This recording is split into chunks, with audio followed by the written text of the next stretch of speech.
ಆ ಅತಿ ಆಸೆ ಗತಿಗೇಡು. ಆಕಳು ಕಪ್ಪಾದರೆ ಹಾಲು ಕಪ್ಪೆ. ಇಳಿಗೆ ಪ್ರಾಣ ಸಂಕಟ, ಬೆಕ್ಕಿಗೆ ಚೆಲ್ಲಾಟ. ಬೇಕು ಜಯಿಸಲೇ. ಈಜಬೇಕು, ಇದ್ದು ಜಯಿಸಬೇಕು. ಉಪ್ಪು ತಿಂದ ಮೇಲೆ ನೀರು ಕುಡಿಯಲೇಬೇಕು. ಊರಿಗೆ ಉಪಕಾರಿ, ಮನೆಯಲ್ಲಿ ಮಾರಿ.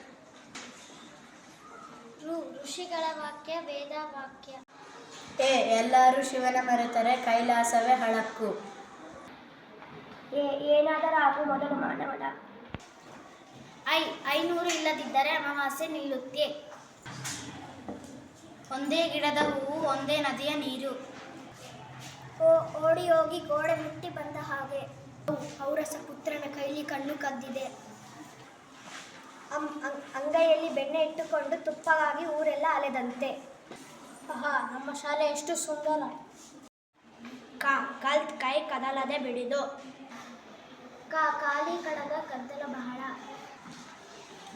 ಗಾದೆ ವೇದಕ್ಕೆ ತಲೆದಿಂಬು. ಕಟ್ಟ ಏರಿದವನು ಅಟ್ಟ ಏರನೆ. ಜ್ಞಾನಿ ಬಂದರೆ ಮನ್ನಿಸಿ, ಹೀನ ಬಂದರೆ ತ್ಯಜಿಸಿ.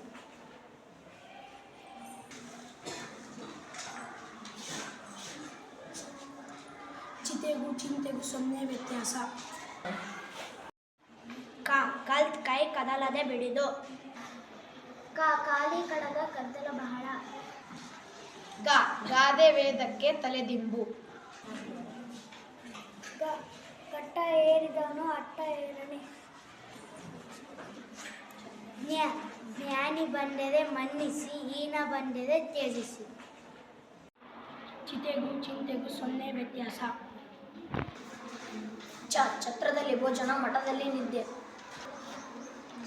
ಜಾಣನಿಗೆ ಜಗಳವಿಲ್ಲ, ನಾಯಿಗೆ ರೋಗವಿಲ್ಲ. ಜಳಿಪಿಸುವವನಿಗೆ ಬೆಂಕಿ ಕರಗುವಂತೆ ನೀವು. ಟೋಪಿ ಹಾಕಿದವರ ಬಗ್ಗೆ ಟೀಕೆ ಬೇಡ. ಠಿಕಾಣಿ ಇಲ್ಲದವರಿಗೆ ಮುಖ ಮುಚ್ಚಿ ಹೋದ. ಡೊಳ್ಳು ಬಾರಿಸಿದರೆ ನಾದ ಬರಬೇಕು. ಪರಹಿತ ಮಾಡಿ ತನ್ನ ಹಿತ ತಪ್ಪಿಸಿಕೊಂಡ. ಫಲವಿದ್ದಲ್ಲಿ ಪರದಾಟವಾದರೂ ಲೇಸು. ಬಗ್ಗಿದೋನ ಬೆನ್ನ ಮೇಲೆ ಬಂಡೆ ಓದಿದಳು. ಭಯದಿಂದ ಭಕ್ತಿ, ನಯದಿಂದ ಯುಕ್ತಿ. ಮಳೆ ನಿಂತರೂ ಮರದ ಹನಿ ನಿಲ್ಲಲಿಲ್ಲ. ಯಶಸ್ಸಿಗೆ ಪಾಲುದಾರರು ಅನೇಕರು. ರವಿ ಕಂಡನು, ಕವಿ ಕಾಣಲಿಲ್ಲ. ಲಂಕೆಯಲ್ಲಿ ಹುಟ್ಟಿದವರೆಲ್ಲ ರಾವಣರೇ.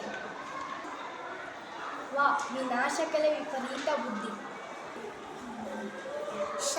ಶಿವಪೂಜೆಯಲ್ಲಿ ಕರಡಿ ಬಿಟ್ಟ ಹಾಗೆ. ಸರ್ಜನರ ಸಂಘ ಹೆಚ್ಚೇನು ಸವಿದಂತೆ. ಹಾವು ಸಾಯಬಾರದು, ಕೋಲು ಮುರಿಯಬಾರದು.